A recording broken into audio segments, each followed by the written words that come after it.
तो फिल्म की शुरुआत होती है हेलिना नामी लड़की को दिखाते हुए, जो पिछले 20 साल से ऑर्बिटर 9 नाम की एक स्पेसशिप में रह रही है। पता चला है कि ये स्पेसशिप सेलेस्टियल प्लैनेट की तरफ बढ़ रही है, ताकि वहां जाकर पता चलाया जा सके कि सेलेस्टियल प्लैनेट इंसानों के रहने के काबिल है भी या नहीं, क्योंकि अब जमीन आहिस्ता आहिस्ता तबाह हो रही है और इंसानों की आबादी बढ़ती जा रही है। इसीलिए इंसानों को रहने के लिए नए प्लैनेट की तलाश है। हेलिना को असल में उसके मॉम डैड 20 साल पहले इस स्पेसशिप में लेकर आए थे। वो यही पली बढ़ी अपने मॉम डैड के साथ। वो जानते थे कि उन्हें 40 साल लग जाएंगे सेलेस्टियल प्लैनेट तक पहुंचने में। 20 साल गुजर जाने के बाद एक दिन अचानक उनकी स्पेसशिप में खराबी आ जाती है। उनकी स्पेसशिप से ऑक्सीजन तेजी से लीक होने लग जाता है, जिसकी वजह से इस बात का खतरा बढ़ जाता है कि वो तीनों ही इस स्पेसशिप में मर जाएंगे और सेलेस्टियल प्लैनेट तक पहुंचकर अपना मिशन पूरा नहीं कर पाएंगे। इस मिशन और अपनी बेटी को बचाने के लिए हेलिना के मॉम डैड ने एक बड़ा फैसला लिया और अपनी स्पेसशिप से स्पेस में कूदकर अपनी जान दे दी, ताकि ऑक्सीजन उनकी बेटी के लिए बचा रहे और कम से कम अपनी मंजिल पर पहुंच जाए वो। उस दिन के बाद से अब तक 3 साल गुजर चुके हैं और हेलिना इस स्पेसशिप पर अकेली रह रही है। लेकिन अभी भी स्पेसशिप में इतना ऑक्सीजन नहीं है कि वो हेलिना को मंजिल तक पहुंचा दे। स्पेस कंट्रोल से हेलिना को बताया जाता है कि स्पेस में बहुत सारे स्पेस स्टेशन बनाए गए हैं और वहाँ से कोई ना कोई हेलिना की मदद के लिए आ सकता है। इसलिए हेलिना ज्यादा परेशान नहीं है। ऐसे ही एक दिन हेलिना जब अपने रूटीन का काम कर रही थी, तो तब उसकी स्पेसशिप को जोर से झटका लगता है। ऐसा उसकी स्पेसशिप में पहली मर्तबा हुआ था। कंट्रोल पैनल पर जाकर उसने चेक किया तो उसे पता चला कि आज उसकी स्पेसशिप के साथ एक छोटा स्पेसक्राफ्ट जुड़ रहा था। कुछ ही देर में हेलिना की स्पेसशिप के अंदर एक स्पेस इंजीनियर आता है जिसका नाम एलेक्स था। हेलिना उसे देखकर बहुत ज्यादा हैरान थी, क्योंकि पहली मर्तबा उसने अपने मॉम डैड के अलावा किसी तीसरे इंसान को देखा था। एलेक्स अपने साथ एक छोटा रोबोट भी लेकर आया था। वो हेलिना को बताता है कि मेरे पास सिर्फ 50 घंटे हैं और इन्हीं 50 घंटों में मुझे तुम्हारे स्पेसशिप का ऑक्सीजन टैंक ठीक करना है। एलेक्स काम पर लग जाता है और रात होने पर हेलिना उसे डिनर के लिए इनवाइट करती है। एलेक्स उसके साथ डिनर करना तो नहीं चाहता था, लेकिन फिर वो उसकी बात मान गया। रात में एलेक्स इसी स्पेसशिप के अंदर आराम करता है और हेलिना इस दौरान उसे बहुत गौर से ऑब्जर्व करती है। हेलिना के दिल में फीलिंग्स जागने लग जाती हैं और ये दोनों एक साथ ही रात गुजारते हैं। आज सुबह जब हेलिना उठी तो ये दिन उसके लिए काफी डिफरेंट था। वो बहुत ज्यादा खुश थी। वो एक्साइटेड होकर एलेक्स के पास जाती है, पर एलेक्स उसे कुछ नहीं कहता और बताता है कि अब उसका काम खत्म हो गया है और वो यहाँ से जाने वाला है। हेलिना की खुशी फौरन खत्म हो गई थी और इस बात से हेलिना को और भी गुस्सा आया कि एलेक्स उसे गुड बाय भी नहीं कहकर गया था। स्पेसशिप से निकलने के बाद हम एलेक्स को एक हॉलवे से गुजरता हुआ देखते हैं, जिसके बाद वो ऊपर की तरफ आ जाता है और रिवील होता है कि एलेक्स इस टाइम स्पेस में नहीं था, बल्कि वो तो अर्थ पर था। ट्विस्ट ये पता चला कि ऑर्बिटर 9 भी कोई स्पेसशिप नहीं है, जहां पर पिछले 20 साल से हेलिना रह रही है। ऑर्बिटर 9 असल में एक बंकर है जहां पर हेलिना के ऊपर एक्सपेरिमेंट हो रहा है। और एलेक्स जब इस जगह से बाहर निकला तो दिखाया गया कि ये एक पूरी फैसिलिटी थी जिसे मिलिट्री के लोग गार्ड कर रहे थे और फैसिलिटी के बाहर लिखा हुआ था प्रोजेक्ट ऑर्बिटर। एलेक्स जाकर अब अपने बॉस से मिलता है, जो असल में इस प्रोजेक्ट का हेड है। यहाँ पर हमें इस प्रोजेक्ट की डिटेल्स पता चलती हैं और पता चलता है कि यहाँ पर 10 ऑर्बिटर हैं। इन सब में ही हेलिना जैसे लोगों को रखा गया है जो ये हकीकत नहीं जानते कि वो लोग अर्थ पर एक फैसिलिटी में हैं। उनके दिमागों और बिहेवियर्स पर एक्सपेरिमेंट हो रहे हैं, ताकि साइंटिस्ट जान सकें कि जब सच में इंसानों को सेलेस्टियल प्लैनेट पर भेजा जाएगा तो वो कैसे बिहेव करेंगे। एलेक्स बॉस से कहता है, एक्सपेरिमेंट तो ठीक चल रहा है, पर क्या ये उन 10 लोगों के साथ ज्यादती नहीं है जो सच में नहीं जानते? उनकी लाइफ तबाह हो रही है उन बंकर्स में। बॉस एलेक्स से कहते हैं, रिलैक्स रहो, उन 10 लोगों का सेक्रीफाइस ह्यूमैनिटी के लिए ही है।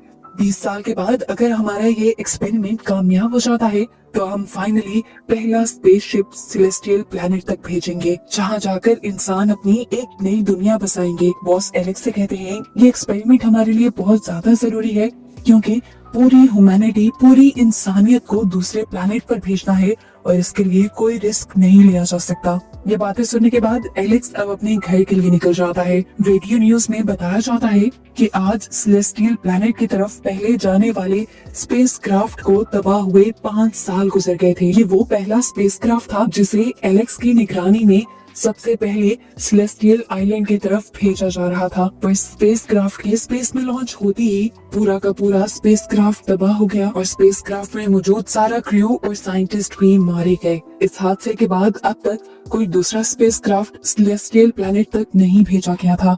उस हादसे के बाद से एलेक्स पूरी तरह डिप्रेशन में चला गया था और अब उसका इलाज भी चल रहा था। घर आने के बाद एलेक्स को हेलेना याद आने लगती है और वो अपने रोबोट से हेलेना की रिकॉर्डेड फुटेज चलाने को कहता है। उसे दोबारा वही गिल्ट सताने लगता है कि हेलेना की लाइफ उस बंकर में तबाह हो रही है। जब उसकी सोचें उसे एक हद से ज्यादा डिस्टर्ब कर देती हैं, तो वो अपनी साइकियाट्रिस्ट के पास चला आता है। साइकियाट्रिस्ट बात करने के लिए आज तक उसके सामने नहीं गई थी। ये लोग एक स्क्रीन के पार से बात करते थे। एलेक्स उसे अपनी सोचें बताता है कि किस तरह 10 लोगों को साइंटिस्ट इस तरह इस्तेमाल कर रहे हैं जिस तरह लैब में किसी चूहे को इस्तेमाल किया जाता है, और उन सब के लिए एलेक्स परेशान है। अपना सेशन कंप्लीट करने के बाद एलेक्स घर भी आ जाता है और दोबारा हेलेना की पिक्चर्स देखने लग जाता है। उसे हेलेना इतनी याद आती है कि वो दोबारा हेलेना के बंकर की तरफ जाने का फैसला करता है। यहाँ अपने स्पेसशिप के अंदर हेलेना देखती है कि उसके स्पेसशिप में झटके लग रहे थे। उसका एआई सिस्टम उसे बताता है कि उसकी स्पेसशिप के साथ एक और स्पेस क्राफ्ट अटैच हो रहा है। वो हैरान थी, उसने तो हेल्प के लिए किसी को भी नहीं बुलाया था। थोड़ी ही देर में एलेक्स स्पेसशिप के अंदर आ जाता है और हेलेना ये देखकर हैरान हो जाती है कि उसने स्पेस सूट नहीं पहना था। एलेक्स यहाँ पर उसे सारा सच रिवील कर देता है कि तुम स्पेस में नहीं हो, तुम इस टाइम अर्थ पर ही हो और ये एक एक्सपेरिमेंटल फैसिलिटी है। अगर तुम्हें इस सब से निकलना है तो अभी और इसी टाइम तुम्हें मेरे साथ चलना होगा। हेलेना को उसकी बातों पे यकीन नहीं आ रहा था।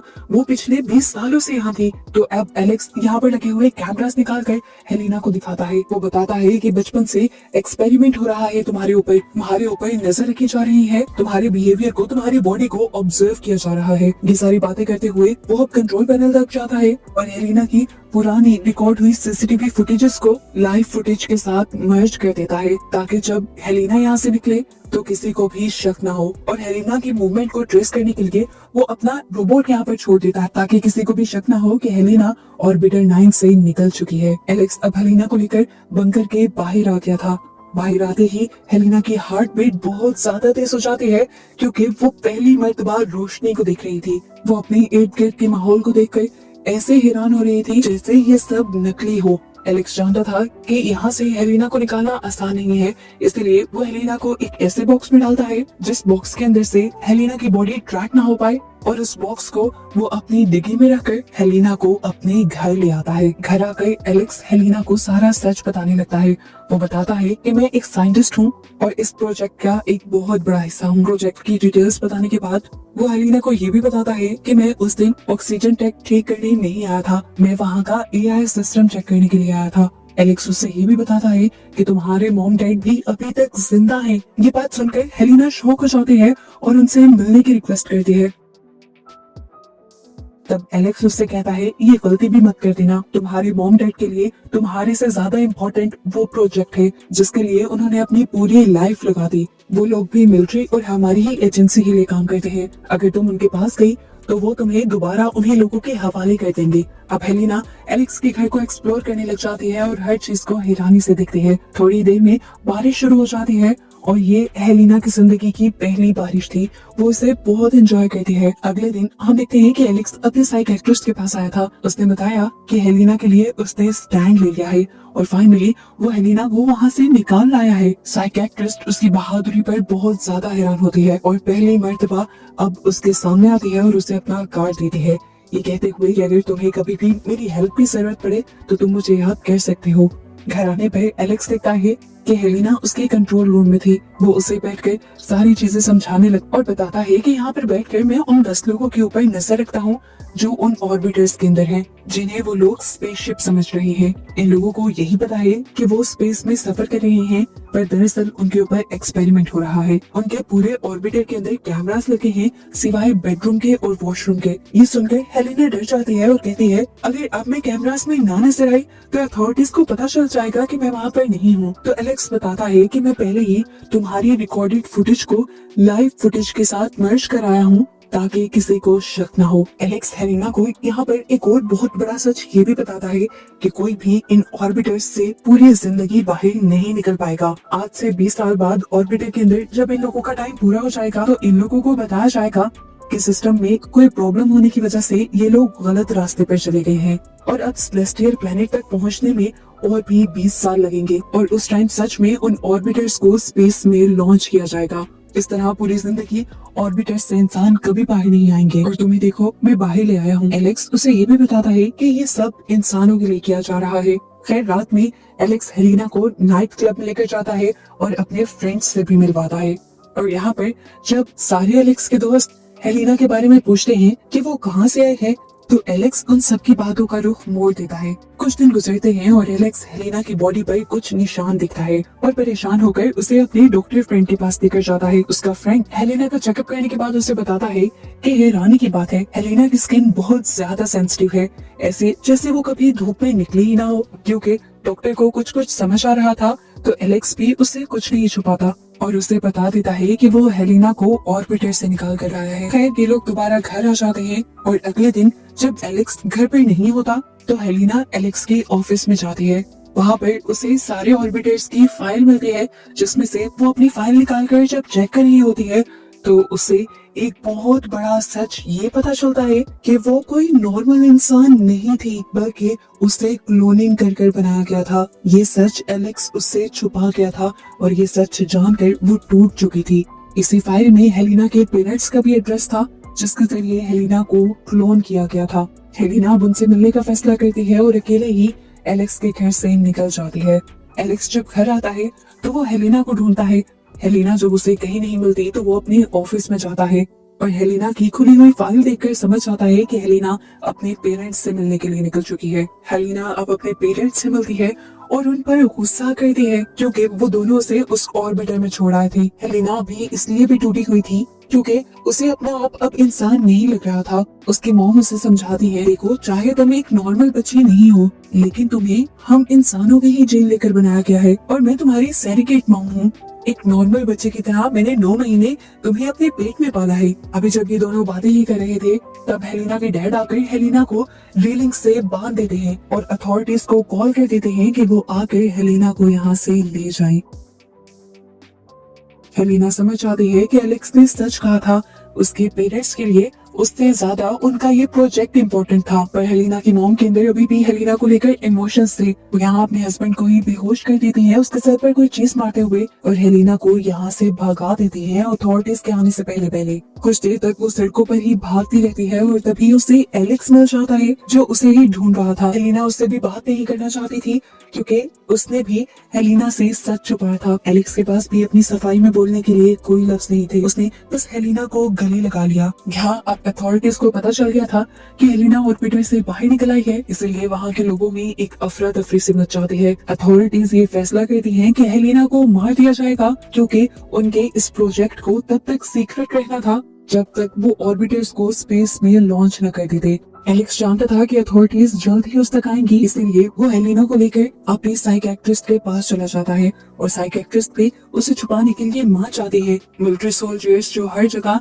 हेलिना और एलेक्स को ढूंढ रहे थे वो एलेक्स और हेलिना को ढूंढते हुए उसके कॉन्टेक्ट्स के सभी घरों में आते हैं और ऐसे ही साइकियाट्रिस्ट के घर भी आ जाते हैं। उन्हें देखकर साइकियाट्रिस्ट घबरा जाती है तो ये समझ जाते हैं कि साइकियाट्रिस्ट ने ही उन दोनों को छुपाया हुआ था। इस टाइम हेलिना और एलेक्स उस स्क्रीन के पीछे थे जिस स्क्रीन के पीछे से वो हमेशा अपने पेशेंट्स से बातें किया करती थी। हेलिना और एलेक्स इन सभी लोगों को देख सकते थे। साइकियाट्रिस्ट जब उन्हें सच्चाई नहीं बताती तो वो साइकियाट्रिस्ट को ही शूट कर देते हैं और पहली मर्तबा अपने सामने होते इस मर्डर को देखते ही हेलिना चीख मार देती है और ऐसे ये लोग यहाँ पर पकड़े जाते हैं। और इससे पहले कि कोई और उन्हें पकड़ लेता वो लोग इस बिल्डिंग से निकलकर ऊपर की तरफ भागने लग जाते हैं। अभी वो थोड़ी दूर गए ही थे कि हेलिना ने रुकने का फैसला कर लिया। वो जानते थे कि अथॉरिटीज किसी भी तरह से उन्हें पकड़ लेंगे चाहे वो जितना भी भाग लें, इसीलिए वो अपनी गिरफ्तारी दे देते हैं ताकि कम से कम एलेक्स बच सके। रात में एलेक्स टूटा हुआ नाइट क्लब में आ जाता है जहाँ वो अपने फ्रेंड डॉक्टर से भी मिलता है और दिखता है कि उसकी कंपनी के लोगों ने डॉक्टर को भी बहुत मारा था उसी के बारे में पूछने के लिए। यहाँ पर डॉक्टर उसे एक और हैरानी की बात ये बताता है कि उसने हेलिना के बहुत सारे टेस्ट किए थे और टेस्ट की रिपोर्ट्स के मुताबिक उसे पता चला कि हेलिना अर्थ के एनवायरनमेंट में सरवाइव कर ही नहीं सकती, क्योंकि वो पिछले 20 साल से ऑर्बिटर के अंदर रही है और अगर उसे जिंदा रखना है तो उसे वापस ऑर्बिटर के अंदर ही जाना होगा। ये सोचते हुए एलेक्स के दिमाग में एक नया आइडिया आता है और वो फौरन अपनी कंपनी में वापस जाता है, जहाँ पर हमें पता चलता है कि अथॉरिटीज हेलिना को मारने का ऑर्डर दे रही थी, क्योंकि वो जानते थे कि अब हेलिना को ऑर्बिटर 9 से बाहर निकलने का रास्ता पता चल गया है और अब हेलिना ऑर्बिटर 9 के अंदर नहीं रह सकती थी। इससे पहले कि वो लोग हेलिना को मार देते, एलेक्स वहाँ आकर अपने बॉस से कहता है, मेरी बात सुनिए, हेलिना इस टाइम प्रेग्नेंट है और उस बच्चे का डैड मैं हूँ। हेलिना अर्थ के एनवायरनमेंट में सेफ नहीं रह सकती। मैंने उसके बहुत सारे टेस्ट करवाए थे।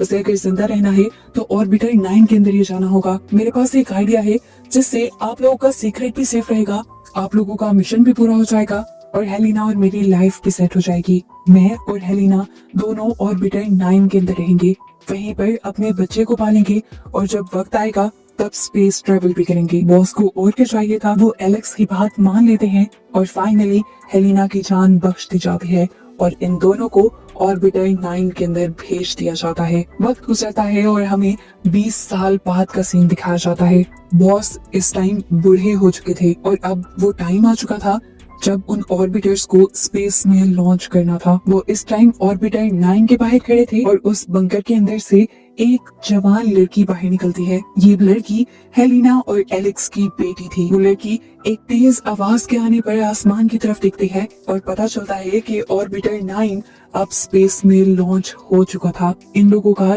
ये एक्सपेरिमेंट कामयाब रहा था और अब सभी ऑर्बिटर्स सेलेस्टियल प्लैनेट की तरफ निकल चुके थे, जो इन सब के लिए एक बहुत बड़ी सक्सेस थी। और बस यही सब दिखाते हुए ये मूवी यहाँ खत्म हो जाती है।